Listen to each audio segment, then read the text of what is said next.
The ancient Silk Road, once a lifeline of trade and culture connecting east and west, has echoed with the footsteps of travelers for over 1,000 years.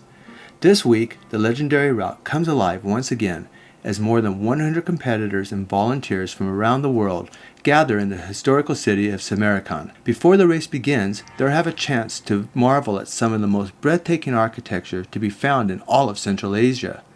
Soaring turquoise domes perched atop Grand Mosque, majestic courtyards that whisper stories of an empire long past. As they prepare for the epic challenge ahead, a 230-kilometer ultramarathon across the heart of Central Asia.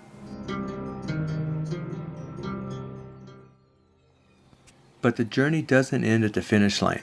After the grueling race, the adventure continues in the UNESCO World Heritage City of Bukhara, a place where time seems to have stand still.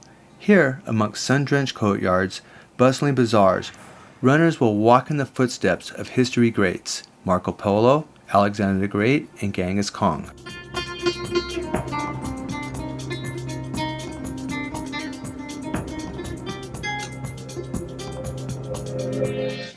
Global Limits, welcome to Uzbekistan.